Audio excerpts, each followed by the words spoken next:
A lot of money, moving different. What up, boy? Come on, man. You know we've been doing this long. We on a real 25-year run. Fuck they talk about Cabo? What they talking about, man? I ain't been back 12 hours yet. Lock it up. A venti. You bring the venti out here. Shit looking type slick.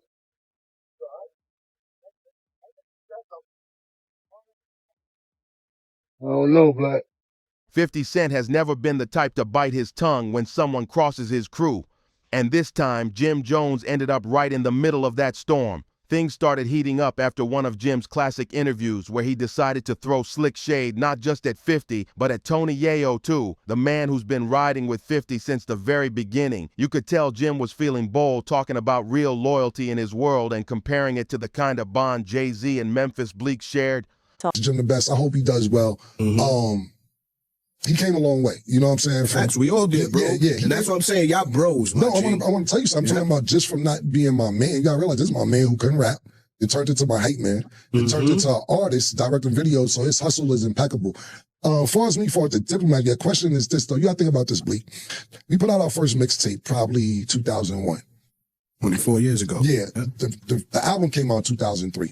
So you sit there and say, okay, 2001 to let's say we broke up 2007. Even if it's a 7-year run, music is just so powerful. The logo is still, people just love it. But that's the thing. History proves 50 Cent doesn't play when it comes to G-Unit. That crew is family, built through chaos, betrayal, and comebacks that only real ones could survive. Tony Yayo stood by him through everything. The highs, the scandals, the beefs, and the grind back to the top. So when Jim threw those words out there acting like his loyalty was somehow more genuine than theirs, 50 took that as pure disrespect. Jim probably thought it was just another interview. Just talk. But nah, when you mention G-Unit, especially in a slick tone, it's like poking a lion with a stick. 50 Cent saw it for what it was. A backhanded diss wrapped in fake compliments. Jim had basically said his loyalty was real, unlike others who follow the leader for a check. And you already know that last line. That's the one that made 50 lean back in his chair, smirk, and start plotting. Because if there's one thing 50 Cent does better than anyone, it's clap back with precision, style, and a little bit of chaos. As soon as Jim dropped that line, the internet went wild. People instantly connected the dots. Everyone thought he was throwing shade at Yayo and 50, basically saying Yayo's loyalty was fake and bought. Fans flooded social media, tagging 50 nonstop, claiming Jim was once again sneak dissing the G-Unit family. The whispers got so loud it was impossible to ignore. But here's the twist. 50 didn't explode like most rappers do when they're called out. Oh no, he played it smart. Instead of ranting online or starting a messy Twitter war, he did what 50 does best. He turned it into a calculated power move. He posted something that instantly froze the timeline. You see, these dudes forget quick who fed the streets. They talk loyalty when it's convenient. That line hit like a bullet. Everyone knew exactly who he was talking about, even though he never mentioned names. That's vintage 50, precise, cold, and always 10 steps ahead. But the moment that really set the internet on fire was when 50 jumped on his podcast and straight up told Jim to shut up before I start talking about what really went down between you, Jay-Z, and those shady business deals from back in the day. That right there, pure chaos. People couldn't believe he said it out loud. You could almost feel the tension through the screen, like 50 had just pulled back the curtain on something huge. To understand why that threat hit so hard, you gotta rewind a bit. The relationship between 50 Cent, Jim Jones, and Jay-Z has always been messy. Back in the early 2000s, when Dipset was running Harlem and G-Unit was dominating the charts, New York hip-hop was basically a battlefield. These camps weren't just rapping, they were fighting for control of the city's legacy. And when 50 and Camron went head-to-head live on Hot 97, it was one of the wildest moments in radio history. It set the tone for years of quiet tension that clearly hasn't gone away. That radio clash between G-Unit and Dipset went down as one of the most legendary moments in hip-hop history. The energy was raw, real, and straight from the streets. Even though Jim Jones and Tony Yayo were often caught in the middle of their bosses' wars, there was still a strange layer of respect underneath all the chaos. They weren't just rappers, they were hustlers who fought their way to the top, turning street ambition into empire moves. But that balance didn't last forever. Things started to shift once Jim began cozying up closer to Jay-Z's circle. And that's where everything started to change. Back in 2006, Jim Jones dropped We Fly High, the anthem that had the whole world screaming ballin'. It was the biggest record of his career, the moment he officially stepped into the spotlight. Around that same time, Jay-Z, who was running Def Jam then, tried to brand himself as the face of the new New York sound, the man leading the city into a fresh era. But Dipset, they felt iced out, like Jay was purposely keeping Harlem on the sidelines. Jim later called Jay out, claiming the Brooklyn mogul never supported Harlem rappers unless it was convenient for him. That accusation stuck for years and kept the two camps at odds. But then, out of nowhere, things flipped. Jim started showing Jay love on social media, praising his business mind and saying, if you ain't learning from Hav, you're lost. That's when fans started side-eyeing the whole thing, whispering that Jim had switched sides. The man who once accused Jay of ignoring Harlem was suddenly calling him a mentor. That quiet tension that had been simmering between the two worlds, G-Unit and Roc Nation, started to rise again. Only this time it was mixed with confusion, betrayal, and a hint of strategic alliance. For years, Tony Yayo has stood tall as 50 Cent's right-hand man, loyal, loud, and never afraid to say exactly what's on his mind. Loyalty isn't just a word for Yayo, it's his whole code. Every interview, every post, he's made one thing clear. He doesn't play both sides. If you're with 50, then you're with him. All in, no switching up. So when Jim Jones started throwing slick subliminals and trying to compare Jay-Z's loyalty to Memphis Bleek with the G-Unit bond, that hit Yayo right in the chest. He saw it as a straight-up insult. Yayo wasn't about to let that slide. He jumped on IG Live one night, eyes blazing, voice sharp, and said, "Don't compare me to no rapper's sidekick. I'm my own man. 50 put me on, but I earned my respect. These dudes talk like they made it alone, but without your crew behind you, you're just another loudmouth from Harlem." Boom! That clip exploded online. Within hours, the hip-hop blogs were spinning like crazy, headlines popping up everywhere saying the old G-Unit versus Dipset beef was back from the dead. Fans were choosing sides, comment sections were on fire, and of course Jim Jones wasn't just going to sit quiet. He clapped back quick, posting, "It's always the workers that bark the loudest when the boss don't reply." That line hit cold and messy. It was like he was calling Yayo a soldier who needed permission to speak.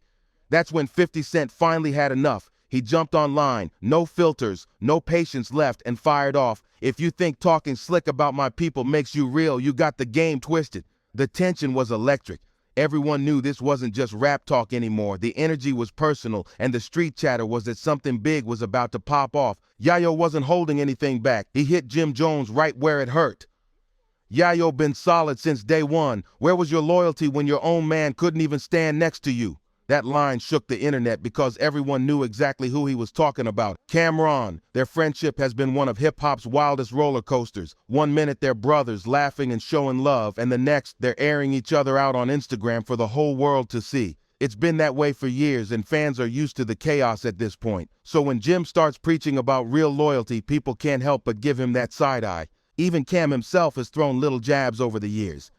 In interviews, he's hinted that Jim tends to switch stories whenever it benefits him, acting loyal when it's convenient and distant when it's not. So when Yayo called him out, it hit deep because it wasn't just random shade, it was truth with receipts.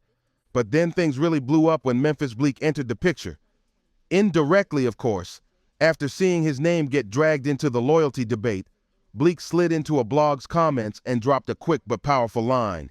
"Ain't no loyalty like Roc loyalty. We all good over here." That one comment sent the blogs into overdrive. Suddenly, everyone was comparing the Rockefeller family to G-Unit, arguing over who really takes care of their people. Except here's the kicker. The irony was crazy because while people love to praise Jay-Z for standing by Bleek, the truth is 50 Cent actually made his whole crew rich. Tony Yayo, Lloyd Banks, and even Kid all made real money under the G-Unit brand. Meanwhile, Bleek has been the punchline of jokes for years about how Jay keeps him fed, but never free. So when that conversation hit social media, fans started seeing the pattern. One camp talks loyalty, but the other actually built it. And that's what made this feud hit way deeper than just music. It exposed the truth about who really rides for their people. But see, that's the thing about 50 Cent. He never wanted to be the only one shining. That's what separates him from the rest of the so-called bosses. He built an empire where everyone around him had a shot to win. He gave his crew platforms, albums, tours, deals, and real business opportunities that changed their lives.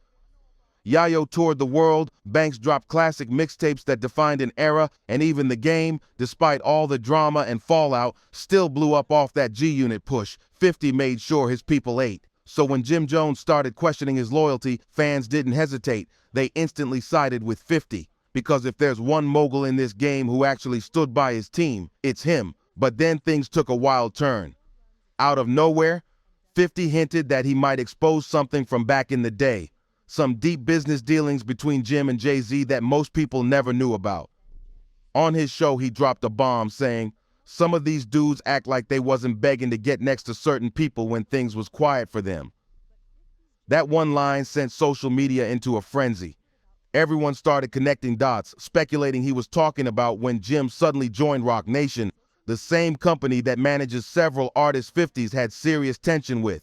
See, what people forget is that around 2018, Jim quietly signed with Roc Nation, right after spending years calling Jay-Z a fake New Yorker and clowning him for never being in the trenches. The whole move screamed contradiction. Fans who remembered the old Dipset verses, Rockefeller beef felt betrayed, like Jim had switched sides for a check. And when 50 caught wind of it, he didn't even have to name names. His reaction was pure vintage 50 Cent. The smirk, the timing, the captions, everything screamed confidence and control. He knew exactly what he was doing, stirring the pot just enough to remind everyone who's really running the game. 50 didn't even need to go on a rant. He let his signature humor do all the damage. He pulled out old Dipset clips, turned them into memes, and dropped captions like "loyalty on layaway." It was savage and hilarious at the same time. Fans were cracking up, but they knew what was really going on, and this wasn't just trolling for fun. 50 was sending a clear message. Don't talk about loyalty when your history shows inconsistency. Every post was like a lyrical jab, clean, precise, and deadly funny. Meanwhile, Tony Yayo stepped back into the mix, but this time he kept it cool.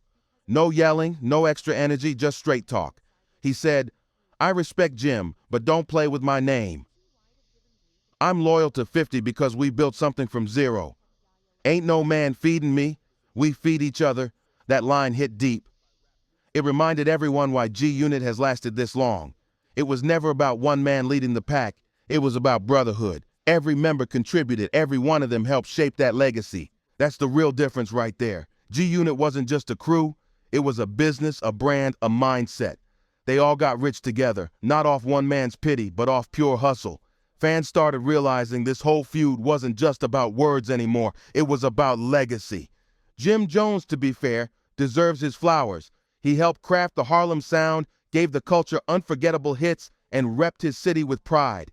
But when he talks about loyalty, it sounds hollow compared to someone like 50 who lives it daily. 50 doesn't just say loyalty. He practices it in how he protects his circle, uplifts his people, and calls out fakes without hesitation. And that's where the clash cuts deepest. 50 guards his circle like a fortress, while Jim's circle, they're always caught up in public drama and arguments. 50's sick of rappers using his name every time their spotlight starts to dim. He feels like every time certain artists fade out, they throw his name in the mix just to get trending again. And let's be real, they're not wrong for trying, because 50's name, it moves the culture every single time. 50 Cent isn't just a rapper, he's a brand. His name alone moves headlines, trends, and whole conversations.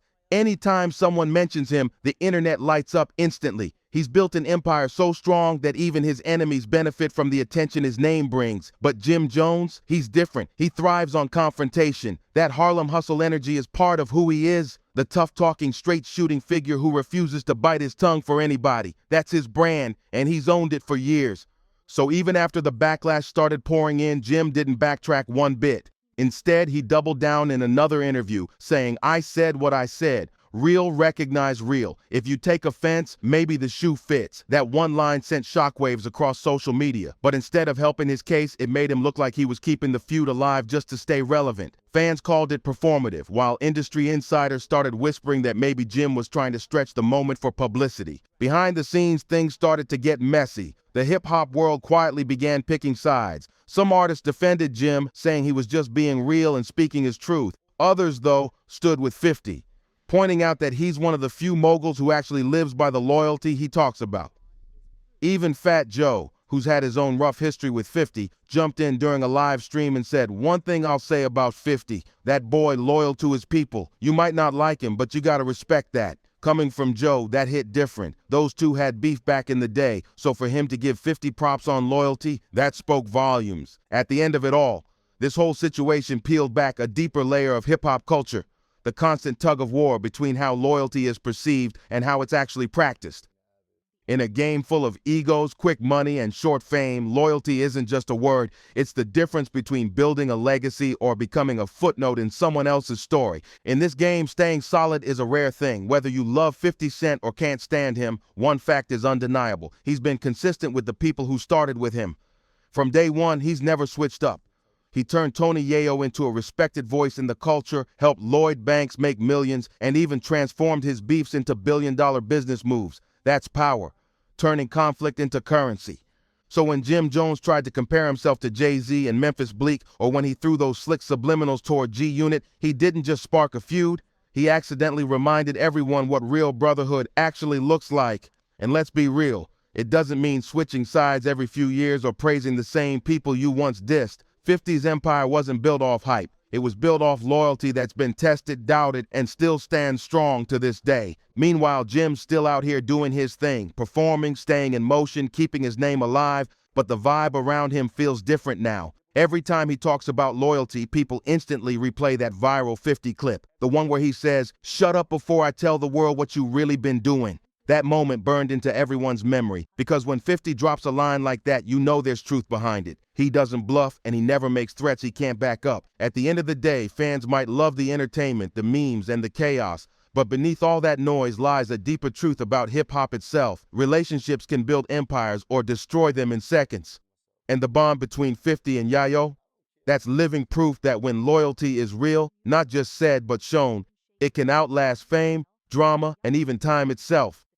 Meanwhile, Jim's situation became the perfect example of what happens when loyalty starts to crack. Even the strongest crews can fall apart when trust turns into ego. So in the end, 50's words weren't just another diss, they were a reality check for the whole industry. He was reminding everyone that loyalty ain't a slogan, it's action. It's about who stands beside you when the money dries up, when the fame fades, and when the lights finally dim. That's the real test. And in that sense, Tony Yayo will always be one of the few who can proudly say he stayed solid, no matter who tried to test his name or twist the story. As Jim Jones's rant started dying down, the internet was already on fire. Memes, reaction videos, clips, and jokes spreading across every platform. Fans couldn't believe Jim had gone that far with Tony Yayo, especially when all Yayo did was speak truth about loyalty and what it really means in hip-hop. His comment about Jay-Z taking care of Memphis Bleek wasn't meant as shade. It was a reminder that the industry often forgets its soldiers once the spotlight shifts. But Jim flipped it.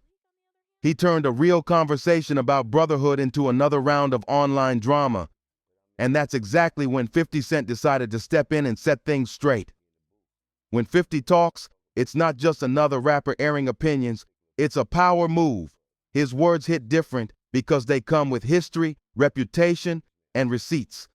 50's whole career has been built on calling people out and never backing down. So when he told Jim Jones to shut up before I start talking, it wasn't just a clap back, it was a warning. A statement that G-Unit still runs its own lane, stands on real loyalty, and answers to no one. The message was loud, clear, and stamped with that classic 50 energy, calculated, cold, and unforgettable. And if there's one thing this saga proved, it's that in hip-hop, loyalty still separates the kings from the pretenders. Some talk it, others live it, and 50 Cent, he's been living it since day one. Don't forget to like, comment, and subscribe to Juicy Real, cause this story, oh, it's far from over.